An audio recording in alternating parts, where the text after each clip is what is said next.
Hey guys, so today I'm going to be showing you some of my favorite hair hacks.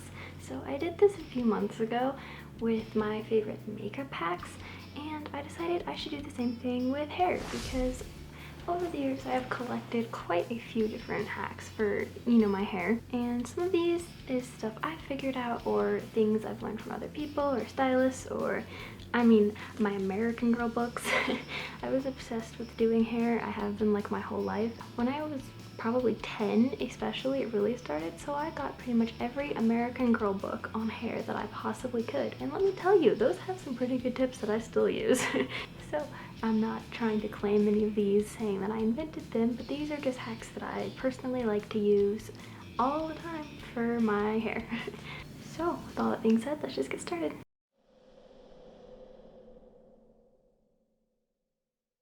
So this first hack is actually one that I learned from a hairstylist. And what it is when your hair is super duper frizzy, if you take a dryer sheet, it'll actually help with the frizz. It works best probably around the top of your head because you can push down, but you can also take the dryer sheet and basically taco it in your hand to get the ends. And it just smooths that, and it smells really good. I was obsessed with this when I first learned about this trick. Like, I would bring dryer sheets with me because it helps that much. Is that really necessary? No, but hey, it worked, and my bag always smelled really good. Okay, and this next hack is to spray your hands with hairspray before you style your hair. Now, this doesn't mean every time you style your hair for every style. It's more of if you're trying to get it in a ponytail or a braid and you want it to stay and be smooth. If you spray your hands, then when you're using them in your hair, it'll help keep everything kind of in place. So even if you're braiding, if you spray your hands, rub them together and then braid, it'll coat each strand in hairspray, which will help more than only spraying everything at the end. So if you really want it to stay, I would recommend spraying everything at the end as well, but this gives you extra hold. I mentioned this in my dance performance bun tutorial, where it works the best for sleeked ponytails or that kind of thing, where you can just spray it and then literally swipe your hair back with your hands, and it helps so much. Okay, this is a bobby pin hack. So when using bobby pins, they sometimes don't stay very well. There's a couple reasons of why they might not be staying. Number one, you're putting it in upside down. It actually surprises me how popular it is for you to put them upside down. This is one of those things that I would not have known if I hadn't read all those American Girl books. So the correct way to put a bobby pin is you actually want to put the wavy side down. So that's the grippy part. So that's what's going to grip onto your hair and help it stay. Whereas if you put it flat side down, there's nothing for your hair to grab onto, so it's going to slide around. So wavy side down. Also, if you hairspray your bobby pin, so you can just hold a single bobby pin over the sink, or I've liked to get a paper towel and just lay a bunch of them out and spray them with hairspray. And then try and get them in your hair as quickly as possible before the hairspray dries, and then the hairspray will dry with the pin in your hair and it'll stay way better, because then once the hairspray is wet and then if it dries in place against your hair, it kind of glues it, I guess. And it's still the same process to take it out of your hair. It's not that stuck or anything. It just gives it a little bit extra texture to grab onto. Okay, and this next hack is to pull your braid when you're done styling it. So I personally have done a lot of different braids in my hair all of the time, whether that's just braiding my bangs back or full braids. So I'm just gonna do a quick braid here to show you. And this is cute, but you wanna know how to make it even cuter? Once you have your braid, you're just gonna tug on it a little bit to make it kind of pop out and full out a little bit. You can do this with any braid. My favorite actually is to do this with fishtail braids, because then it looks super thick instead of just this tiny little thing, but then it makes it look so much better. And my hair's kind of falling out of this right now because I have too many layers to just do one big braid, but you get the picture. I really loved doing this with Dutch braids in my bangs. When I used to need to pull my hair back, I would Dutch braid just right here into a ponytail, and then you just piece apart the Dutch braid a little bit and it looks really cool. It looks kind of like fairy tale-y, I guess, is how I look at it. Just adds a whole new dimension than just keeping it like a straight braid. Okay, and this hack is to brush your hair from the ends up. So typically when you're brushing your hair, you would just run the brush straight down it. But what you're actually supposed to do, and what I found hurts less and gets the tangles out easier, is to brush from the ends up. So mine's like curly, so I'm not gonna super brush it dry right now, but this is what you would usually do, right? So what you're gonna wanna do is start in slow, and then once you get that section detangled, you move up a little until you get all the way up to the top. So this is supposed to protect your hair. I'm not exactly sure the science of why it's good for your hair. I just know that it's good for your hair, and personally, my hair gets super tangly and this hurts less than just ripping through it. Okay, I like to sleep with my hair in a bun. So I'll show you how to do the bun. It's funny, I actually learned how to do this from watching the Merrill twins do their hair like this. They do it like this all the time, and I've seen them put it up like this in videos, so I kind of just copied it. So I don't actually know if it has like a name or not. It definitely takes some practice, but then it's super duper easy. So what I do first, take my brush, brush my bangs down and to the side, and then I take my grippy clip and just pin it. Okay, then I'm gonna flip my head upside down, gather all my hair into a ponytail. This is gonna poof up, but we're gonna re-clip it when we're done. So once it's up here, I take a hair tie. I like using these clear ones because they don't dip my hair. And then I pull it off my hand, and I put it only halfway through my ponytail, and I twist it. Then I come over here and I grab the ends, and I wrap it around everything. And then I pull the ponytail on top of the bun. Then if there's anything sticking out, I'll kind of just tuck that in underneath the hair tie. Okay, now I'm going to take this clip out and readjust it. And that's it. It's not super cute. I've had it look better than this, but it keeps it out of my face and it's very loose. And that's what we want.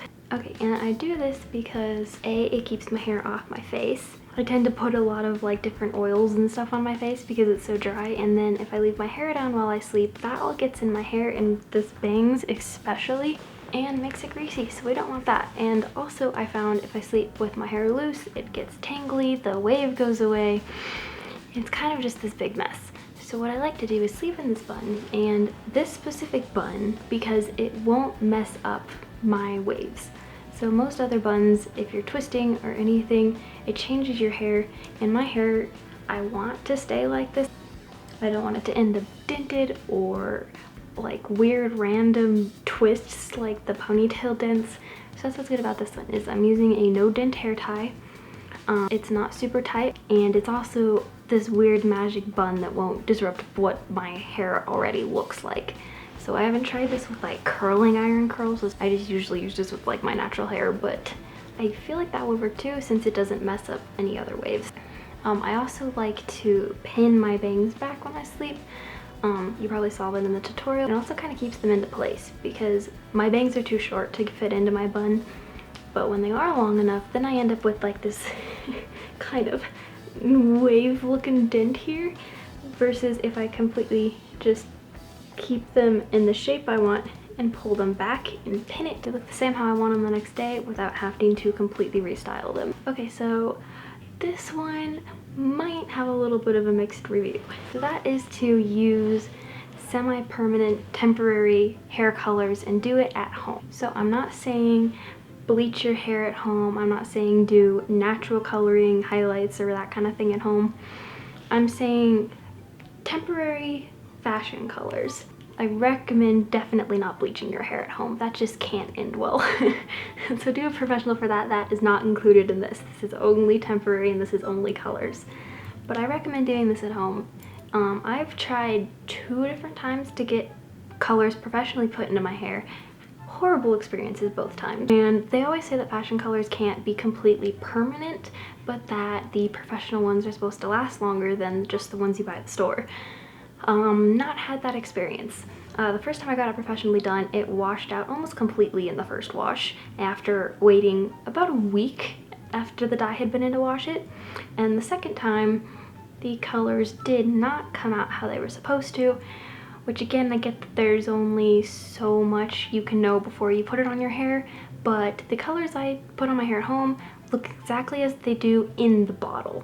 So that's also weird. The colors didn't come out right, and then they also washed out way faster than these ones do. And I don't wash my hair very often. That's actually the next point. But that being said, don't go pay $100 to get colors in your hair, because it's not gonna last, and it's probably not gonna be the exact shade you want. Again, this is kind of more just for blondes, because if you are brunette, you're gonna need probably to bleach it first, and please don't do that at home.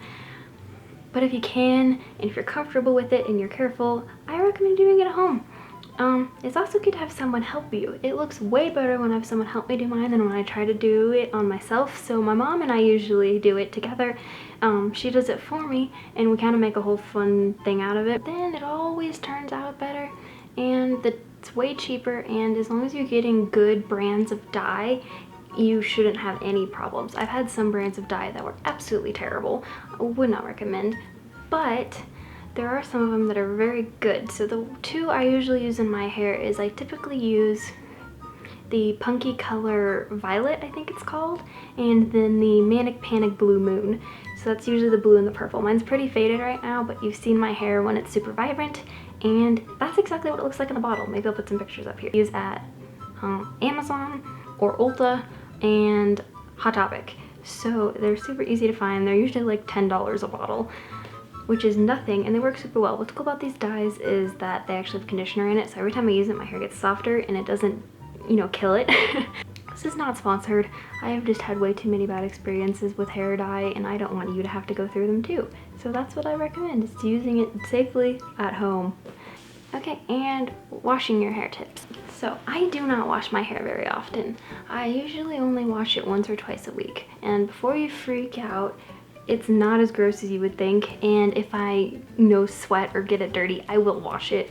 It's just as of a standard when I'm not doing a ton in my lifestyle, my hair doesn't really get gross. Let me start by saying this. I was very, very obsessive with washing my hair every single day. I would get up at 6 or 7 just to be able to get in the shower before I had to do everything and completely wash my hair, and it takes me quite a long time to wash my hair, and I am not a morning person. Like, that's usually when I'm getting to bed, so the fact that I was dedicated enough to wash my hair at that time says a lot about how bad it used to bug me. I was completely anti-dry shampoo, and I washed it constantly. Then I started slowly trying to wash it further apart. At first it was every other day, and then now I've gotten up to once or twice a week. And I admit I do like to wash my hair more than once a week. It kind of starts to bug me, but I don't have to. It doesn't end up looking gross. It's just I feel like I should. And it took a long time. Like, it's probably taken a couple years for me to be able to train my hair to do this, but you should do it too because it's really good for your hair. And with the previous note on the dye, the less you wash your hair, the longer the dye stays in. If the dye comes out in 5 washes, but I only wash my hair once a week, that's over a month of this temporary dye can stay in my hair. And mine usually lasts way longer than that. I think I've had this in since April, and honestly, it's still pretty vibrant. You want to make sure, though, if you are spreading it out, you don't want to get your hair gross. And if you have too much product in it or that kind of thing, I'll wash parts of my hair. So one of my favorite things to do is to wash just my bangs in the sink, because that's the part of my hair that gets the grossest. So I'll just pull all my hair back, and I'll pull just the front of it and just shampoo that in the sink. So then that part's clean, and it's clean on my skin and that kind of thing without having to wash my entire head of hair. This might not work for every lifestyle, but personally, my hair doesn't get gross that easily, and when I was doing things like dance, I obviously would wash it more often. So wash your hair a lot less, and the second tip with washing your hair is to wash it in cold water. I know, that doesn't sound very much fun. This is supposed to be good for your hair health in general, but on every hair dye I've ever used, it's recommended to wash in cold water. And of course, some color's still always going to come out, but I actually notice a major difference when I wash my hair in hot water versus when I wash it in cold water. And even if your hair isn't dyed, this is supposed to be really good and healthy for it. And I know what you're thinking, I don't want to take a cold shower. That sounds miserable. Yes. I personally am cold all the time, so the idea of a cold shower isn't very appealing.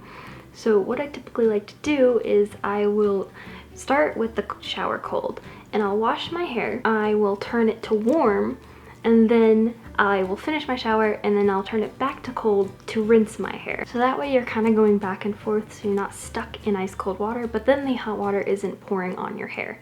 because with the tip of how to not get the hot water to pour on your hair is to use a shower clip. So that's my next tip, is a shower clip. So what you're gonna wanna do is shampoo your hair like normal, put your conditioner in, and then you know how you're supposed to leave your conditioner to sit?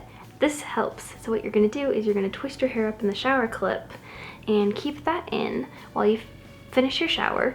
And then once you're done, switch back to cold, take the clip out and rinse your hair. This way, you can still have the warm water, you can keep the conditioner sitting in your hair, the warm water won't touch your hair, only the cold water will. And this helps so much. I used to just like tie my hair in a knot instead of using a clip, but let's be honest, it doesn't work as well, especially when your hair is all slippery from the conditioner.